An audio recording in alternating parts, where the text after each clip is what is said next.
Hi team, this is your lesson 1, unit 5 word problem lesson that you'll be teaching on Thursday of this week. I'm getting this one to you and going to attempt to get you 20 off of my laptop later today. But this is your Thursday lesson. It's 4.08.3, which is all of our multi-step word problems. So this standard can encompass every single operation. It can include fractions, decimals. It won't include fractions and decimals yet, but it truly gives you the full onslaught of any type of word problem a child could grapple with and multi-step. So today, kiddos are going to be solving word problems involving division and interpreting what to do with remainders. And so it is actually a 4.nbt.6 because division is 4.nbt.6, but the reason that it stays OA3 is that every single problem is within a word problem and you're asked what to do with a remainder in any problem. And so the problem's not asking what the answer is. The answer will never be 23R2. It's what is actually the answer, and you need to provide the answer based on the context. So I'm going to show you what I mean by that, and then we're going to come back to what the big idea is, and then the necessary scholar thinking, and then the required teacher questions to produce that necessary scholar thinking. So hold on just a second. Okay, so you have 3 problems here. All 3 problems are going to be utilizing the framework of what do we do with the remainder. What I like about this year is that they've actually, last year, every single problem was the same answer, but they needed to interpret it differently. So today, you have to go after 2 things. Asking a child first, when they're reading, step 1 is we're going to read and visualize. So actually you have to build the habit of scholars closing their eyes and saying to themselves, what do I see in this problem? Question 2, and these can be turn and talks, whatever you feel like needs to happen before you release responsibility. Question 2 is, based on what you read and visualize, retell the story problem in your own words. Retell the story problem in your own words. So once they've done these 2 things, this is when you're going to start to build out what the big problem is asking scholars to do. So I get the A on the top because I'm always annotating, and the big problem, and then the aligned, and I'm going to call it today my aligned plan. And I want you to see the difference between what you've been doing before and what we need to do now, especially as we move into a story problem unit. Joshua's making friendship bracelets with yarn. Each bracelet uses 3 inches of yarn. He has 17 inches of yarn. How many bracelets can he make? Scholars should be able to see a long thing of yarn, taking 3-inch pieces off, etc. So number of bracelets. And then my plan is, it's going to be weird because it actually doesn't require me to do all that much in terms of planning today. Based on the knowns and unknowns I have, I need to get my knowns, unknowns. I know that I have 17 full inches of yarn, that 1 bracelet equals 3 inches of yarn, and then identify the number of bracelets. That's my unknown value. So I'm going to represent this today. I'm going to do a 2-part representation. You need to ask kids to do the same.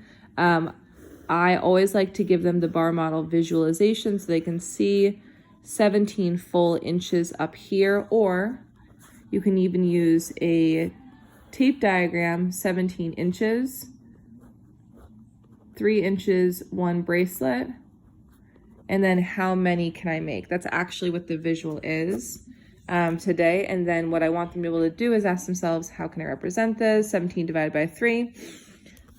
When they get to the solving, it's actually not going to be that complicated. 17 divided by 3 equals blank. It would be powerful for a kid to use any of the division skills you've used in the past.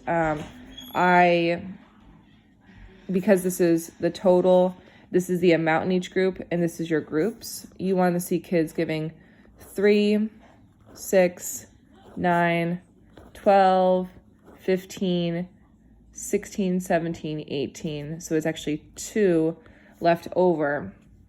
This visual is actually quite helpful because now it's not, the answer is not 5 are 2. That is not what the problem is asking, and this is where our big idea comes in today. Our big idea is asking kids to say, based on what today, tomorrow, and every day, I can read and internalize a story problem. Based on a story problem, I can read and interpret what the story problem is asking me to do, and then provide an answer based on what the remainder tells me. I'm gonna get closer to what that is, and that comes from actually doing my complete sentence answer. So my complete sentence answer is, he can make 5 bracelets. That's it. It's not 5 remainder 2. And so what I did in order to get there as an adult, and this is where my thinking about thinking comes in. My big problem is, based on the big problem,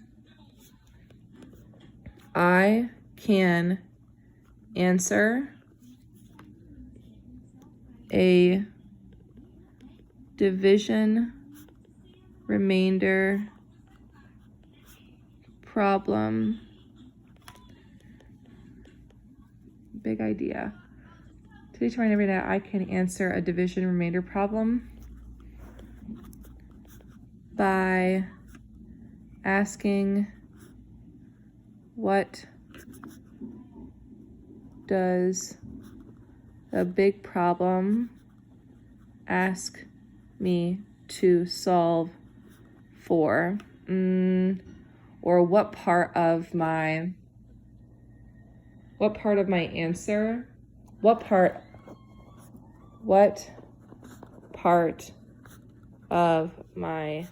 answer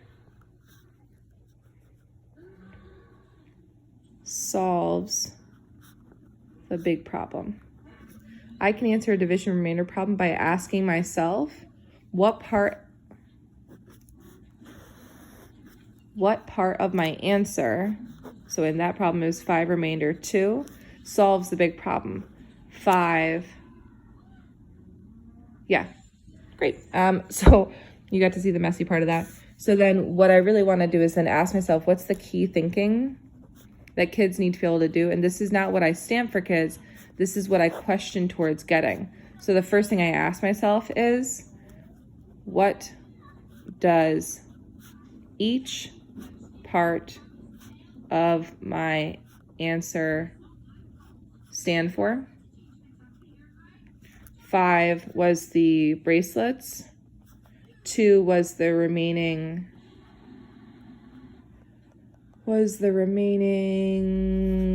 yarn. Then 2, what does my big problem ask? What does my big problem ask for? In that problem, it asks for the total bracelets. So then what complete sentence answer gives me an accurate answer? So these are the thinking questions that we get to after they've solved.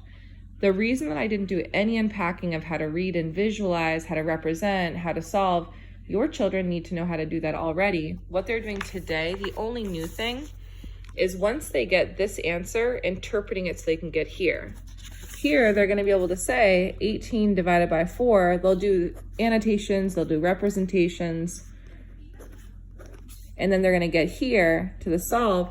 Your new thinking, obviously they should say 18 kids, 4 kids per cart, and they should know that if it's 4, 8, 12, 16, 17, 18, they should know that, yeah, the answer is 4R2, but that's not our answer today. The answer comes from asking myself, what does each of these numbers stand for? 4 carts with 2 kids left over, so sad. And then how many cars will they need to ride the roller coaster, all 18 kids? And so if I have 2 kids left over, right now I only have 4 carts, I need to build another cart. So my answer is not 4 remainder 2, it becomes 5.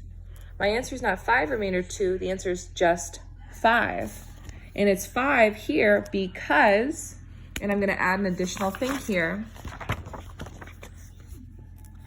Step 4 is, why does that answer make sense? Here it makes sense because I'm not asking how much yarn I have left. Here it makes sense because we can't leave kids out.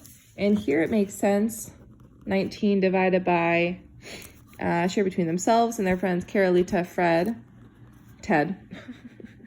3, 6, 9, 12, 15, 18, 1. If they each get an equal number of pencils, how many will be left over? My answer is not 1, 2, 3, 4. My answer is not 6 remainder 1. My answer is actually 1 because my remainder is that, which means I need to first ask myself, what does each of these numbers mean? What is my problem asking me to solve for? So therefore, it's my actual answer. And how do I know? And in that complete sentence answer, they should defend their thinking.